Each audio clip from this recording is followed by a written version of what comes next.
Bueno, retomando, vamos a hablar entonces de domicilio. Y cuando hablamos de domicilio, decimos que es el lugar donde se fija como asiento o sede de la persona, tanto para vivir como para producir efectos jurídicos. Entonces, cuando hablamos de domicilio, decimos que hay dos tipos de domicilio, general u ordinario, que es en donde la persona ejerce sus derechos y cumple sus obligaciones, y después tenemos el especial, que son domicilios de excepción. A su vez, el domicilio general u ordinario está dividido en domicilio real, ¿no? El domicilio real es aquel donde la persona tiene su asiento, su principal residencia, tanto para su vida familiar como para sus negocios. Es el centro principal de las actividades donde vive, donde desarrolla actividades donde vive. Tiene como dos requisitos. Tiene la residencia habitual, es decir, el hecho material de vivir ahí, el corpus, y después tiene el elemento intencional, ¿no? La intención de hacer de ese un lugar de residencia, ese es el animus. Estos son los dos elementos. Ahí tenemos domicilio real, después tenemos domicilio legal. El domicilio legal es en donde la persona ejerce de manera permanente sus derechos y cumple con sus obligaciones, pero no vive allí. A veces el domicilio coincide y a veces no. Eso se utiliza mucho para las empresas, ¿no? A veces las personas tienen un domicilio legal, al margen de que la empresa tiene un domicilio que se fija en el acta constitutiva, ¿no? Este es el domicilio de las personas jurídicas. Independientemente de eso, tenemos un domicilio que se fija como el legal, ¿no? Donde yo cumplo mis derechos y mis obligaciones, pero no vivo ahí. Cuando hablamos de domicilios, también decimos que el domicilio legal es forzoso. La diferencia es que si yo no tengo distinción entre donde vivo y el legal, es un solo domicilio, el real. Excepcionalmente no tienen domicilio legal, son de excepción los militares que ejercen funciones y los funcionarios públicos que están en función, ¿no? Cuando hablamos de las personas con discapacidad, decimos que tienen el domicilio de sus representantes.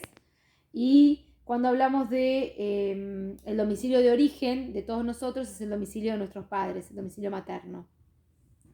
Las características del domicilio son que es voluntario, que es mutable, es decir, a diferencia del nombre, que en general como principio general es inmutable. El domicilio es mutable, cambia muchas veces a lo largo de nuestra vida.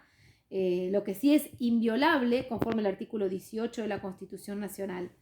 Es decir que para poder entrar al domicilio sin autorización tiene que haber un allanamiento con la orden de un juez, ¿verdad?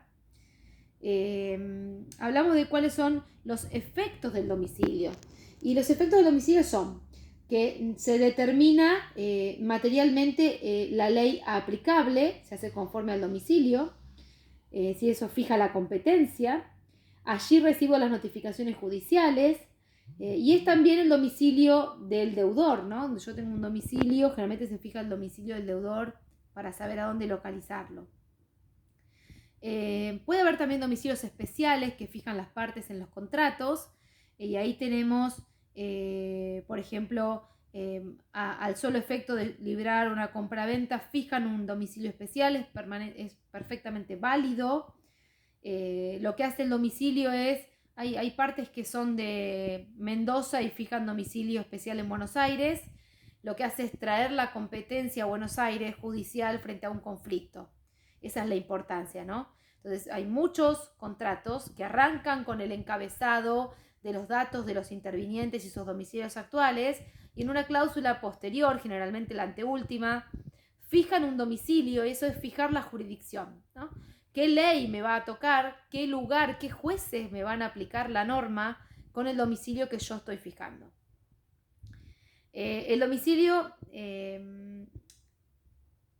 sí caduca cuando existe un fallecimiento y se va a la sucesión, es decir, el domicilio también, el último domicilio del causante, que es el fallecido, va a determinar el juez, el juzgado aplicable, ¿no? La jurisdicción aplicable. Entonces es muy importante, parece una pavada el domicilio, pero no lo es. Aquellas personas que viven en la calle, que son sin casa, tienen el domicilio del lugar en donde están residiendo, donde están con sus cosas ahí, con sus cosas.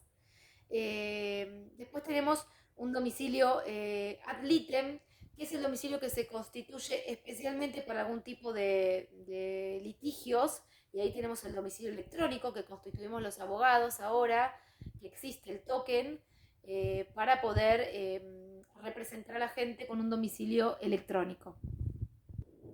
Bueno, ahora nos toca hablar un poquito de Estado, ¿no? ¿Y qué es el Estado? Es la posición jurídica que ocupa una persona dentro de una sociedad. Sirve para saber cuáles son los derechos y las atribuciones de las que personas gozan por su Estado. Por ejemplo, en relación a sí mismo, la primera clasificación, ¿no? El Estado en relación a sí mismo es si soy mayor o menor de edad, si soy sano, demente, si soy militar, si soy obrero. Ahí tengo una primera relación en cuanto al Estado. Después tengo una relación de Estado en cuanto a la situación familiar. Casado, soltero, viudo, divorciado, padre, hijo, ¿no? Y después tengo una tercera, que es la relación de Estado en cuanto a la sociedad en la que vivo. Es decir, soy nacional o soy extranjero.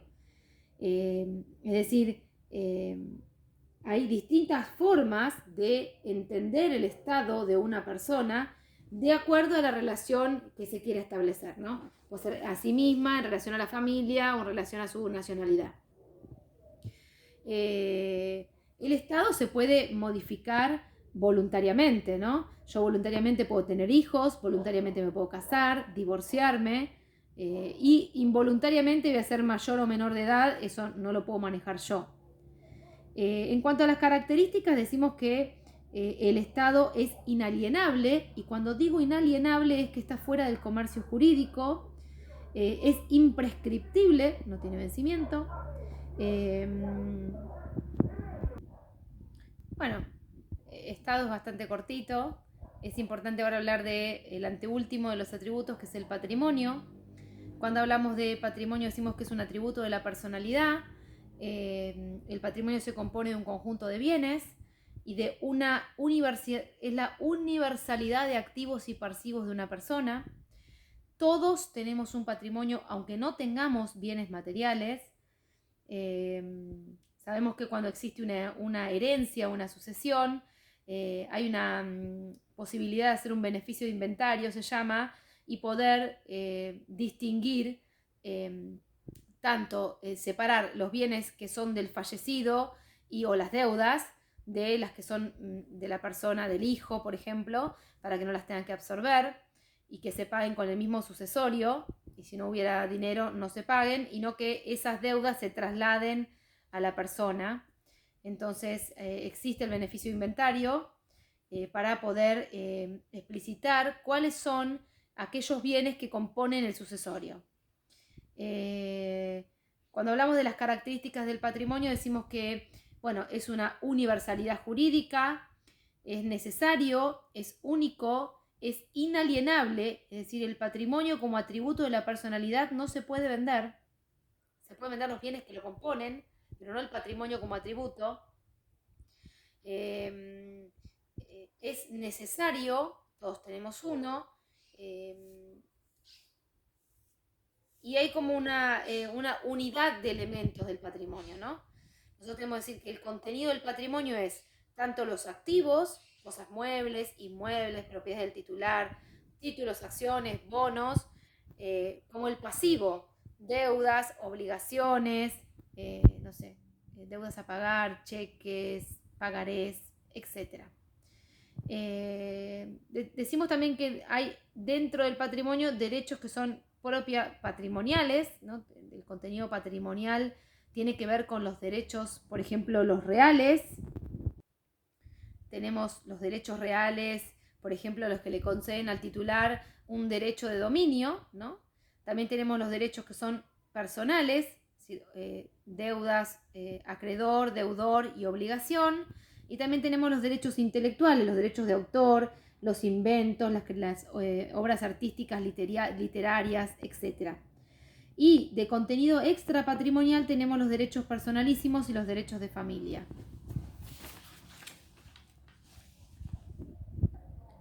Bueno, y como último atributo, ¿no? Este que estamos discutiendo, es el sexo como atributo de la personalidad.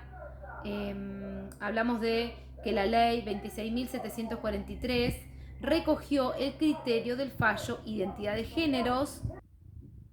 Bueno, un poco tratando de extender este criterio de que corresponde a un atributo de la personalidad como una cualidad intrínseca y permanente que concurre a constituir la esencia de la persona y la esencia de la personalidad. Y desde este lugar está incorporándose como criterio el sexo como atributo de la personalidad, ¿no? Siempre hablamos de esto de reconocerse en un género específico y a veces no pasa. Entonces, bueno, tiene mucho que ver con que esto nos define en la esencia de la personalidad, este tipo de cosas que nos pasan, nos define. Entonces, los jueces han interpretado muy sabiamente que los géneros no son de un código binario, femenino y masculino, sino que existen otras posibilidades. Bueno, espero que estas charlas, quiero que me cuenten si las escuchan, si les sirve. Si no les sirve, las dejaremos de hacer. Si les sirve, la intención es repetirlas con otros temas y ver si podemos ir planeando alguna clase en vivo para que, bueno, me escuchen un rato y hacerles algunas clases con mis pizarras que las amo. Así que, bueno, espero que les sea de mucha utilidad estas pequeñas mini clases de apoyo. La idea es que lean el material, hagan las actividades y que se puedan apoyar en las clases. Cualquier inquietud, cualquier duda, no tengan miedo, me mandan un mail, me hacen una consulta por el portal y bueno, vamos viendo cómo resolver, que estén preparados, que aprendan en esta situación de emergencia. Un cariño para todos.